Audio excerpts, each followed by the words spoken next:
Hello everyone, स्वागत है आपका हमारे चैनल पर। फ्रेंड्स, कोरोना की ये दूसरी लहर चल रही है और आई होप फ्रेंड्स कि आप सब अपने घरों में होंगे और सुरक्षित होंगे। फ्रेंड्स, इससे पहले की वीडियो में हमने दुर्खिम के श्रम विभाजन के सिद्धांत पर चर्चा की थी और आज हम दुर्खिम के धर्म के सिद्धांत के बारे में जानेंगे। तो चलिए फ्रेंड्स, शुरू करते हैं आज की हमारी वीडियो। दुर्खिम के धर्म के सिद्धांत को जानने से पूर्व हम जानते हैं कि धर्म है क्या। तो धर्म का अर्थ उन संस्कारों के प्रतिपादन से है जो मनुष्य और ईश्वर या अलौकिक शक्ति को एक दूसरे से बांधते या जोड़ते हैं। अर्थात आध्यात्मिक शक्तियों में विश्वास ही धर्म है।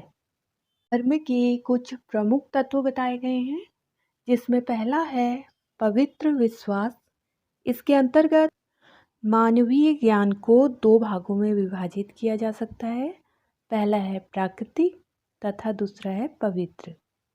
प्राकृतिक घटनाओं को हम प्रत्यक्ष रूप से देख सकते हैं, जैसे बारिश का होना, बिजली गिरना, भूकंप, पेड़, नदी आदि। दूसरे प्रकार की घटनाएं पवित्र घटनाएं होती हैं, जिनको प्रत्यक्ष रूप से नहीं देखा जा सकता है। इसे हम उदाहरण के तौर पर इस प्रकार समझ सकते हैं कि एक पीपल का पेड़ है। कुछ व्यक्तियों के लिए प्राकृतिक घटना मात्र है, क्योंकि वह केवल पेड़ है, परंतु हिंदुओं के लिए पीपल एक पूजा योग्य पवित्र वृक्ष है। इसी प्रकार गंगा नदी कुछ व्यक्तियों के लिए मात्र नदी है, तो कुछ के लिए पवित्र स्थान है। दूसरा है संवेगात्मक भावनाएं।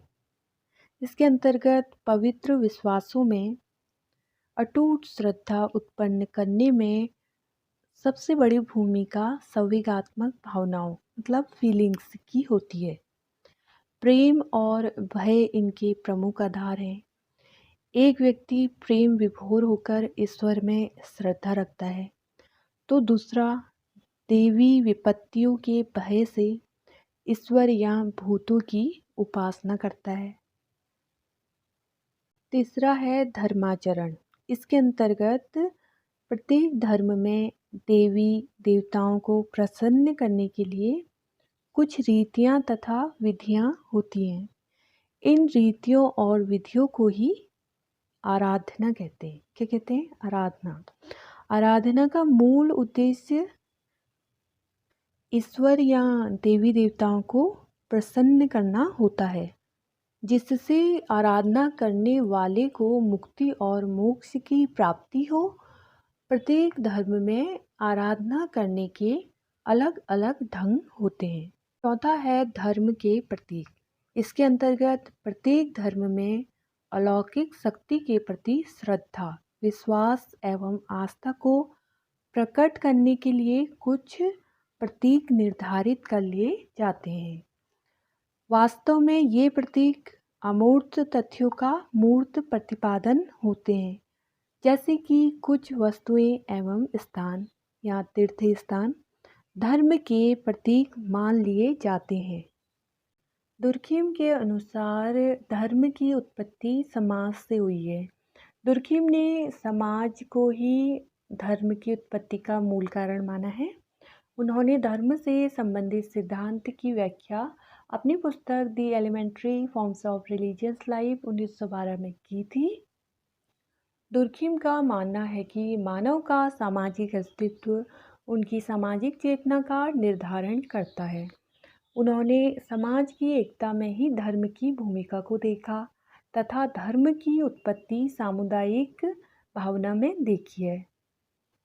दुर्खिम के अनुसार धर्म पवित्र वस्तुओं अर्थात पृथक और निषिद्ध वस्तुओं से संबंधित विश्वासों और क्रियाओं की संगठित व्यवस्था है।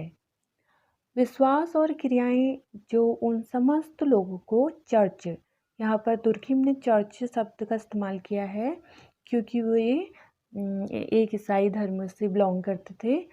अगर वो हिंदू होते तो मंदिर कहते हैं। यहाँ पर चर्च मंदिर या नामक एक पृथक नैतिक समुदाय के रूप में संगठित करते हैं जो उनका अनुसरण करते हैं। और दुर्खिम ने विश्वास को दो भागों में बांटा है। पहला है पवित्र और दूसरा है अपवित्र।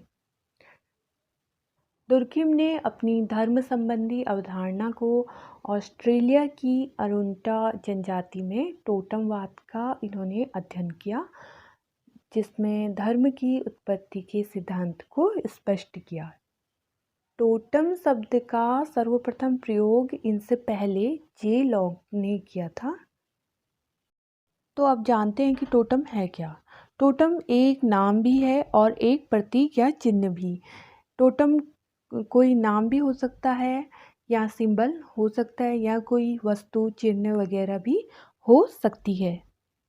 टोटम किसी गोत्र समूह से संबंधित वस्तु है। यह गोत्र समूह का नाम है। तो अब समझ लेते हैं कि गोत्र है क्या।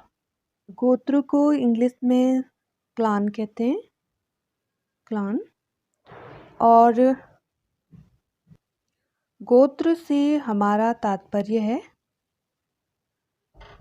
कि ऐसे समूह से है जो एक पूर्वज से अपनी उत्पत्ति मानते हैं, और ये पूर्वज काल्पनिक या वास्तविक दोनों प्रकार के हो सकते हैं। तो गोत्र क्या है?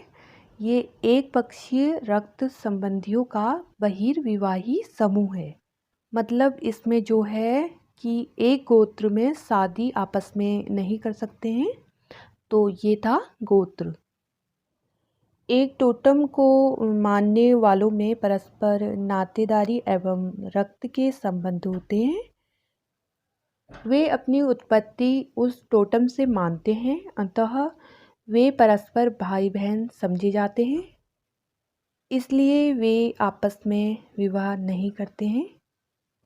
टोटम नैतिक कर्तव्यों और मौलिक विश्वासों का वह समूह है जिनके द्वारा समाज, पशु, पौधों तथा अन्य प्राकृतिक वस्तुओं के बीच एक पवित्र और अलौकिक संबंध स्थापित हो जाता है, जो उनके सामाजिक जीवन को नियंत्रित करती है।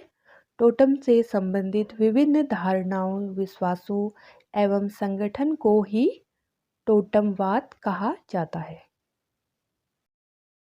दुर्खिम ने ऑस्ट्रेलिया की आदिम जनजाति अरुंटा में मनाए जाने वाले कोरोबोरी उत्सव, ये एक वहाँ का फेस्टिवल है, के आधार पर सामूहिक एकत्रीकरण द्वारा धार्मिक विचारों की उत्पत्ति को स्पष्ट किया है। दुर्खिम के शब्दों में अंततः यह प्रतीत होता है कि इन उद्वेलित सामाजिक परिस्थितियों के बीच और स्वयं इस उफान में से ही धार्मिक विचार जन्म लेता है। मतलब दुर्खिम का मानना था कि सामाजिक परिस्थितियों के ही बीच में धार्मिक विचार जो है जन्म लेता है। दुर्खिम के अनुसार धर्म का स्रोत स्वयं समाज है। मतलब कि दुर्खिम ने समाज को ही धर्म की उत्पत्ति का कारण माना है। धार्मिक विचार समाज की विशेषताओं के अतिरिक्त और कुछ नहीं है। पवित्र अथवा ईश्वर केवल समाज का मानवीकरण है, और धर्म का सामाजिक कार्य सामाजिक एकता की उत्पत्ति, वृद्धि और स्थिरता में ही निहित है।